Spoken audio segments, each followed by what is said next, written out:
আসসালামু আলাইকুম দর্শক, শুক্রবার যখন ইরানের উপরে ইসরায়েলের পক্ষ থেকে পাল্টা হামলা চালানো হলো এবং এই হামলাকে কেন্দ্র করে সারা বিশ্বব্যাপী এক ধরনের বিশ্লেষণ চলছে নানান মহলে যে আমরা সত্যি সত্যি তৃতীয় বিশ্বযুদ্ধের দ্বার প্রান্তে কিনা, ঠিক সেই মুহূর্তে আমাদের সামনে আচমকা একটি খবর এসে উপস্থিত হয়েছে এবং এই খবরটি অনেকের কাছেই ভয়ঙ্কর মনে হতে পারে, অনেকের কাছেই অবিশ্বাস্য মনে হতে পারে। তবে খবরটি যেটি জানা যাচ্ছে তা হচ্ছে ইসরায়েলের প্রধানমন্ত্রী বেনিয়ামিন নেতানিয়াহুকে যে কোনো সময় আটক করা হতে পারে, গ্রেপ্তার করা হতে পারে এবং তার আগে নেদারল্যান্ডসের হেগে অবস্থিত আন্তর্জাতিক অপরাধ আদালত তার বিরুদ্ধে গ্রেপ্তারি পরোয়ানা জারি করতে পারে। আর এই যে খবর, সেই খবরটি কিন্তু খোদ ইসরায়েলেরই বেশ কয়েকটি গণমাধ্যম জানাচ্ছে। Times of Israel, Jerusalem post সহ বেশ কয়েকটি গণমাধ্যম জানিয়েছে এই খবরটি এবং একই সঙ্গে ফিলিস্তিনেরও কোনো কোনো গণমাধ্যমে এই খবরটি এসেছে। আর এই খবরটি ইসরায়েলের জানা হয়ে গেছে বিধায় গত মঙ্গলবার বেনিয়ামিন নেতানিয়াহু জরুরি বৈঠক ডেকেছিলেন তার যুদ্ধকালীন মন্ত্রী পরিষদের। সেই বৈঠকে উপস্থিত ছিলেন বেনিয়ামিন নেতানিয়াহুর যে বিশেষ যুদ্ধকালীন মন্ত্রিসভা, তার বিচার বিষয়ক মন্ত্রী, স্ট্র্যাটেজিক অ্যাফেয়ার্স বিষয়ক মন্ত্রী, পররাষ্ট্রমন্ত্রী এবং সরকারপন্থী বেশ কয়েকজন শীর্ষ আইনজীবী। সেখানে তারা বিস্তারিত আলোচনা করেছেন যে এই ধরনের পরোয়ানা কিভাবে প্রতিরোধ করা, বিরোধী অপরাধের যে সাক্ষ্য তারা বহন করছে তার অনেক বিষয়, অনেক প্রমাণ তার হাতে রয়েছে। করিম খান যখন ফিরে যান তার কার্যালয়ে, তার ঠিক 3 মাস পর এই যে গ্রেপ্তারি পরোয়ানার সিদ্ধান্ত নিতে যাওয়া হচ্ছে সেই বিষয়টি সামনে এসেছে। এখন বিষয় হচ্ছে যে আন্তর্জাতিক অপরাধ আদালত তো এই ধরনের একটি সিদ্ধান্ত হয়তো নিতে যাচ্ছে, পাশাপাশি আমরা এও জানি এবছরই অর্থাৎ 2024-এর 6 জানুয়ারি চিলির 100 আইনজীবী বেনিয়ামিন নেতানিয়াহুর বিরুদ্ধে যুদ্ধ অপরাধের অভিযোগে একটি আবেদন করে আন্তর্জাতিক অপরাধ আদালতে এবং ইসরায়েলি বাহিনী যে ফিলিস্তিনের উপরে একের পর এক মানবতা বিরোধী কর্মকাণ্ড চালিয়ে যাচ্ছে তার বিরুদ্ধে তারা যে অভিযোগপত্র দায়ের করেছিল সেখানে বলা হয়েছিল যে ফিলিস্তিনিদের উপর গণহত্যা, যুদ্ধাপরাধ ও মানবতা বিরোধীর মতো জঘন্য কাজ করছে ইসরায়েলি সেনাবাহিনী, অবিলম্বে তাদেরকে শাস্ত্রের আওতায় নিয়ে প্রয়োজনীয় ব্যবস্থা গ্রহণ করতে হবে, এমন সব কথাবার্তা তারা উল্লেখ করেছিল। এখন বিষয় হচ্ছে যে বেনিয়ামিন নেতানিয়াহুর বিরুদ্ধে যে গ্রেপ্তারি পরোয়ানা জারি করা হতে যাচ্ছে, যদি সত্যি গ্রেপ্তারি পরোয়ানা জারি করা হয় তাতে আসলে প্রভাবটি কি পড়বে? বেনিয়ামিন নেতানিয়াহুকে কি আসলেই আটক করা সম্ভব, যেখানে যুক্তরাষ্ট্রের মতন রাষ্ট্রগুলো ইসরায়েলের তলবি বাহক হয়, ইসরায়েলের বিরুদ্ধে কঠিন করে শব্দ উচ্চারণ করতে তাদেরকে 100 বার ভাবতে হয়, 1000 বার ভাবতে হয়, সেইখানে এমন দুর্দান্ত প্রতাপশালী কোনো রাষ্ট্রনায়ক, সরকার প্রধান বেনিয়ামিন নেতানিয়াহুকে কিভাবে আটক করা সম্ভব এবং আন্তর্জাতিক অপরাধ আদালত কাদের দ্বারা পরিচালিত হয়, এই বিতর্কও তো রয়েছে। এবং পাশাপাশি আমরা এও জানি যে গত 2023-এ ইউক্রেন রাশিয়া যুদ্ধের কারণে বা ইউক্রেনের উপরে মানবতা বিরোধী অপরাধের দায়ে ভ্লাদিমির পুতিন রাশিয়ার প্রেসিডেন্টের বিরুদ্ধেও আন্তর্জাতিক অপরাধ আদালত একটি গ্রেপ্তারি পরোয়ানা জারি করেছিল। তাতে কি হয়েছে? তাতে কি পুতিন আটক হয়েছেন?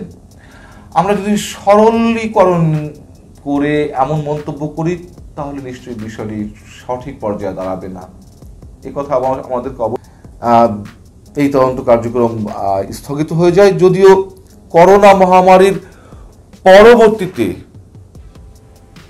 2021 সালের 23শে মার্চ আবারও আন্তর্জাতিক অপরাধ আদালত আইসিসি তদন্ত শুরু করে এবং সেই তদন্তের অংশ হিসেবে গত বছরের ডিসেম্বরে অর্থাৎ 2023-এর ডিসেম্বরে আইসিসির শীর্ষ এক আইনজীবী, শীর্ষ এক প্রসিকিউটর করিম খান, তিনি ইসরায়েল সফরে যান এই তদন্তের অংশ হিসেবে তার কার্যক্রম পরিচালনার জন্য। তবে ইসরায়েলি প্রশাসন এবং ইসরায়েলির বিভিন্ন বাহিনীর বাধার কারণে তিনি অর্থাৎ আব্দুল করিম খান কিন্তু ফিলিস্তিন পর্যন্ত পৌঁছাতে পারেননি, গাজা উপত্যকা পর্যন্ত পৌঁছাতে পারেননি। সেখানকার কি অবস্থা, মানবতা বিরোধী যে কর্মকাণ্ডগুলো ঘটছে সেখানে তার সাক্ষ্য প্রমাণ তিনি নিতে পারেননি। তবে তিনি সেই সফর শেষ করার আগে অর্থাৎ সেখান থেকে ফিরে আসার আগে তিনি গণমাধ্যমকে জানিয়েছিলেন, আন্তর্জাতিক বিভিন্ন গণমাধ্যমকে, যে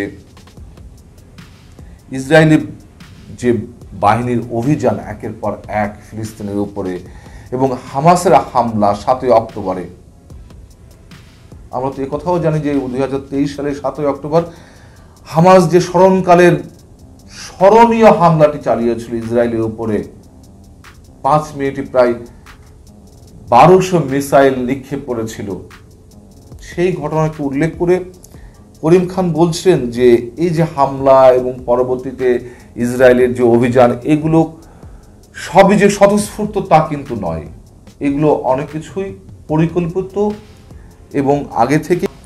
মৃত ব্যক্তির নামে মামলা হয়েছে, প্রবাসে থাকা বিএনপি নেতাকর্মীদের নামে মামলা হয়েছে, গায়েবী মামলা হয়েছে এবং এসব মামলার অধিকাংশ যারা বাদী হয়ে মামলাগুলো করেছেন তারা নিজেরাও জানেন না যে ঘটনাগুলো আসলে কি ঘটেছে বা কোন ঘটনায় তাদেরকে মামলা করতে হচ্ছে।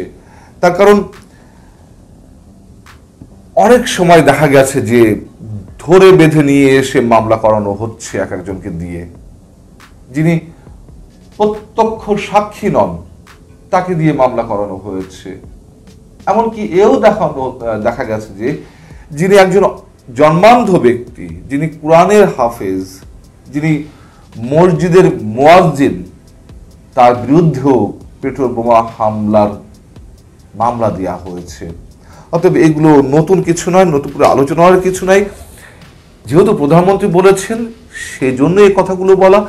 তার চেয়ে বড় কথা হচ্ছে এই যে গত 15 বছরে শেয়ার বাজার থেকে যারা লাখ লাখ কোটি টাকা, মানে 1 লাখ কিংবা 1 কোটি, আমি সে অর্থে বলছি না, আপনারা জানেন সবাই, লাখ লাখ কোটি টাকা, যেমন আমরা বলি হাজার হাজার কোটি টাকা, সেই অর্থ বলছি, লাখ লাখ কোটি টাকা শেয়ার বাজার থেকে উধাও হয়ে গেছে, গায়েব করে দেওয়া হয়েছে। 33 লাখ শেয়ার বাজারে যে নিম্ন মধ্যবিত্ত থেকে উচ্চবিত্ত পর্যন্ত বিনিয়োগকারী তারা পথে বসেছেন, তার জন্য দায়ী কারা? এর জন্য দায়ী কি বিএনপি নেতাকর্মীরা? একের পর এক ব্যাংক লুট করে যেভাবে ব্যাংকগুলোকে নিঃস্ব করে দেওয়া হয়েছে, দেশের 45টি ব্যাংকের মধ্যে হাতে গোনা 7-8টি ব্যাংক ছাড়া বাকিগুলো একেবারে তারল্য সংকটে কথাতে আমাদের কাছে যেটি মনে হয় যারা প্রকৃত অপরাধী বিভিন্ন ক্ষেত্রে তারা উৎসাহিত হয়ে ওঠে। প্রধানমন্ত্রী শেখ হাসিনা তিনি শুক্রবার গণভবনে কৃষক লীগের একটি অনুষ্ঠানে বলেছেন যে বাংলাদেশে যত অপরাধ হয় তার সবই করে বিএনপি। বিএনপি নেতাকর্মীদের বিরুদ্ধে কোনো রাজনৈতিক মামলা হয়নি, সবই অপরাধের কারণে হয়েছে। আমরা বিশ্বাস করতে চাই যে বিএনপির নেতাকর্মীদের নামে যে লাখ লাখ মামলা হয়েছে সেগুলো তাদের প্রকৃত অপরাধের কারণে হয়েছে, কিন্তু সেটি বিশ্বাস করার কোনো সুযোগ কি আছে? আমরা তার মানে এ কথা বলতে চাচ্ছি না যে বিএনপি একেবারে দুধে ধোয়া, বিএনপি কোনো অপরাধ করে না, বিএনপি নেতাকর্মীরা কোনো ধরনের দুর্নীতির সঙ্গে জড়ায় না, কোনো ধরনের সন্ত্রাসের সঙ্গে জড়িত ছিল না, এ কথা আমরা বলছি না। কিন্তু কোন প্রক্রিয়ায় মামলাগুলো দেওয়া হয়েছে, আর তার চেয়ে বড় কথা যেটি এই মুহূর্তে আলোচনার বিষয় সেটি হচ্ছে প্রধানমন্ত্রীর বক্তব্য অনুযায়ী বাংলাদেশে বিএনপি নেতাকর্মী ছাড়া আর কেউ অপরাধ করে না। প্রধানমন্ত্রী একথাও বলেছেন যে বিএনপি 60 লাখ নেতাকর্মী গ্রেপ্তারের দাবি করছে, কিন্তু দেশের জেলগুলোতে এত ধারণ ক্ষমতা নেই। সত্য কথা, বিএনপি হয়তো বাড়িয়ে বলছে, কিন্তু 60 লাখ নয়, 30 লাখ নয়, 10 লাখ নয়, 2 লাখ নয়, 1 লাখ নেতাকর্মীও যদি গ্রেপ্তার অবস্থা থাকে, সেটিও কি খুব বেশি গ্রহণযোগ্য? আমরা জানি না। প্রধানমন্ত্রী বলেছেন তারা বাস, লঞ্চ, ট্রেন জ্বালিয়ে দিলে মামলা তো হবেই। এখানে হচ্ছে আমার মূল বক্তব্যটি আমি বলার চেষ্টা করছি। তিনি বলেছেন যে তবে এসব কোনো রাজনৈতিক মামলা নয়, এগুলো অগ্নিসন্ত্রাসের মামলা, দুর্নীতির মামলা, গ্রেনেড হামলার মামলা। অর্থাৎ যাবতীয় সব অপরাধী বিএনপি করে যাচ্ছে এবং এখনো পর্যন্ত যে ধরনের সামাজিক বিভিন্ন ধরনের অপরাধ, দুর্নীতি, ব্যাংক লুট, টাকা পাচার, এই সবই বিএনপি করছে। প্রধানমন্ত্রীর কথাবার্তা তো তাই প্রমাণিত হয়, তাই না? আওয়ামী লীগ তর্কের খাতিরে, রাজনৈতিক খাতিরে এইসব কথা বলতেই পারে, কিন্তু প্রধানমন্ত্রী তো শুধুমাত্র কেবল একটি রাজনৈতিক দলের শীর্ষ নেতাই নন, তিনি তো রাষ্ট্রের নির্বাহী বিভাগের প্রধান। তিনি কেন এরকম হঠকারী মন্তব্য করবেন? বলতে পারেন যে বিএনপির সময় যে দুর্নীতি হয়েছে তার তুলনায় অনেক কমে এসেছে, যদিও তা কোনো অংশেই সত্য নয়, বরঞ্চ বিএনপির সময় যে পরিমাণ দুর্নীতি হয়েছে কিংবা ব্যাংক লুপাট হয়েছে তার শত শত গুণ বেশি দুর্নীতি এখন হচ্ছে। প্রতি বছর যে হাজার হাজার কোটি টাকা পাচার হচ্ছে,